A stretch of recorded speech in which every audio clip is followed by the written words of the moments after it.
Hello YouTubers, so today I'm just going to show you what I'm growing in my small little patch, mainly container grown because I've got quite bad arthritis and I can't really get down to dig enough, so for me it works better if I grow in containers. So this is my little garlic patch. There is a reason that these guys are all over this side.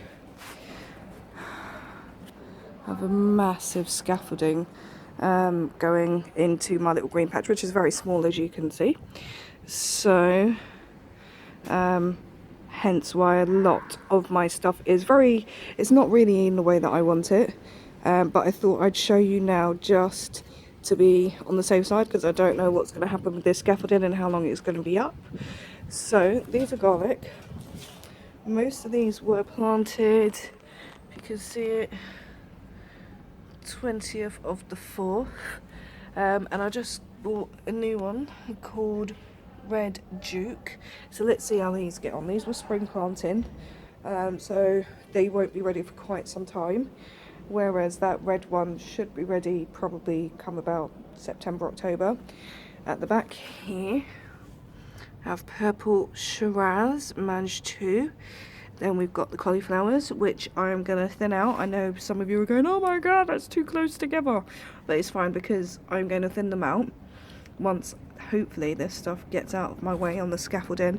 And maybe just do 2, possibly 3, because I do like them as baby sizes. And because it's only me and my daughter who really eat cauliflower. And she is only small, she's a tiny tot. So we're really not going to need massive cauliflowers like maybe some of you guys would be growing at the allotment.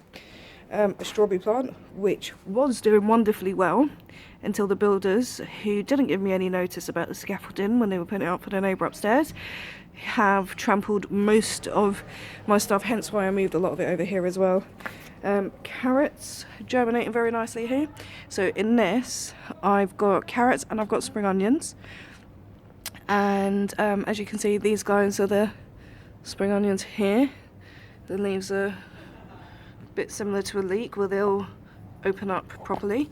And these are the carrots. I've got a mix of Amsterdam 3, Purple Haze and Chantenay. So these ones I believe are Chantenay all round here. These ones are Amsterdam 3. And these guys are Purple Haze, and these are actually red spring onions that I'm growing there. So let's see how they come out. Mint plant looking pretty tall. Asparagus, first year crown's not going to come up this year. Probably they're not in the best place. Most of their stuff is meant to be out here, which does get a good amount of sun in the daytime. It's becoming early afternoon now, sorry, early evening now, so the sun has died off a little bit. And a few flowers, so Delilah, my hyacinths that need to be cut down, lilies, peace lily, geranium, more carrots, so Chantenays and Amsterdams in there. What's going to be gladioli, more strawberries. Yes, my little one loves strawberries. And these are doing really fantastically well. These are Oregon Sugar Pod Mange 2. And then I've got some Hebe Silver Anniversary, which is really cool because it changes colour. I just wanted to show you. So the tips, as you can see, are bright pink, but they start off kind of a yellow cream, sorry, green and cream. And then lupins, lavender, my potato, which I've just earthed up, and there's a video on that. I've covered it up because it was hailstoning a second ago. And these are my other potatoes. So in here we've got some more Pentland Javelin. I just now earthed up the bigger one because that one, its stem was about 7 inches. These guys are going to leave for a little bit longer, but I was keen to earth this one up because I don't know when they're actually going to start work overhead, but I won't be able to get into the garden then. Some little Charlottes coming along quite nicely, so they're doing quite good. More Charlottes. So these are 45 litre tubs that I've grown these guys in, 4 to a tub. hyacinth, some more asparagus, and all these guys here in blue containers, and this long trough are all lilies. So if you give me 1 second, I'm gonna go those in the corner. On the 3 are geraniums and fuchsias. So the top one is a begonia that it didn't do very well and didn't survive the winter, so that's going to get pulled out soon. And my other fuchsias, which are in the greenhouse, and the other geraniums in the greenhouse will go in its place. So if you hold on, I'm going to unzip the greenhouse and I'll show you what I've got in there. So this is what's in the greenhouse. So we have got quite a few geraniums in there, a fuchsia, a very dark purple fuchsia, some more geraniums. I'm not too sure. These ones I'm actually looking after for my mum. More fuchsias actually in the back there. This one looks like another fuchsia. Yeah, more fuchsias. I don't know why my mum is growing so many fuchsias. And these guys are wild strawberries, alpine strawberries that I gave my mum to grow. This side is all the geraniums, some more geraniums. Am I right? Geraniums? Yeah, geraniums at the front, Pastel Delights. I just thought we'd try those out and see how they come up. Marigolds, which I really wanted to try, vanilla ones. So that might be interesting. If I turn them that way, I'll be able to see them. And now the top, which is quite interesting. I feel like I'm in Kew Gardens right now. So this, I don't know if you can see it, it's a dark opal. I was actually looking for a different one. I've forgotten the name of it now. But it is opal as well, which I really wanted to try. But I was a bit concerned because they are climbing plants and I don't have a lot of space. Although I have got a frame for them to climb up, so it's not too bad. So yeah, I think it was black opal that I was looking for, but dark opal will do.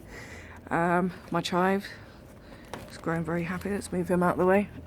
Okay, so then in the back we have, never seen this variety, Sebring courgette. I was going to grow some shooting star, which died, so I planted them way too early. Scotch bonnet as well, and in the back a really interesting plant that I just kind of had to buy for the novelty purpose of it. It's a framberry. So if anyone has actually tasted one of these before, I'd be really curious to know what it's like. Now my daughter likes raspberries and strawberries, so, and as it says, a delicious cross between a strawberry and a raspberry. What's not to try? What's not to love? Let's try it out and see how we do. So that will be interesting. I'm not sure what its habits like, considering it's a mix between the two, and both are quite spreading, especially the strawberries and raspberries as well. They got their own kind of upright habitat going on there. So that's the top 2 shelves, middle and bottom shelves. So my little herb garden at the back there, got some lemon thyme, some coriander, and another set of those are the same strawberries my mum was growing, but I didn't really bother to do so well with them because she's got so many growing. They seem to be really slow to start as well. These are tomatoes. So I have got this one that I was looking for. I remember now. I'm pretty sure it was meant to be black opal that I was meant to buy, but obviously where I saw this one, it says suitable for containers, I went with that. So down here, if I am right, these are balcony yellow. As I have a very small space, I am growing everything small and in containers. These guys, if the coriander wants to get out of the way, are Tumbling Tom Reds in here. So not too bad, got a decent little selection going on for them in here. So hopefully when this scaffolding comes down, I'll be able to get on with it. And that's it. Just at the bottom is my little one's sunflower that she's growing. She's quite determined to grow that. So yeah, I hope you guys have enjoyed. So there is a nice long list, and it just shows you that even with the tiniest, littlest space that you have, you can grow a good sized garden. Well, veg garden at least. And of course, you could probably fill it full of flowers, but you know, I wanted to be a bit more practical and grow things that I could eat. So, even given the small space, there's loads of information about small space gardening. You know, you can try the square foot method, you could try vegetable beds, things like that. But for me, I found that container growing is probably the best option. So I hope you guys enjoyed this little tour. I will check back in with you guys in a couple weeks, hopefully once this scaffolding is down, so that you can see how things are progressing. I'm also going to try and do a YouTube video in slicing all the photos that I've been taking of the various stages, from germination, seed, whatever, how much they've grown, and try and do a little bit of a voiceover to kind of guide you through what I've been doing. I don't use anything special. I pretty much buy all my stuff from garden centres, some of the big name ones, B&Q, but my favourite is probably Wayvale. They're a bit smaller, a bit more niche, carry a few more unusual variety of things. I love the one in Zion Park, so I would definitely say to check them out. They always have lots of good little deals.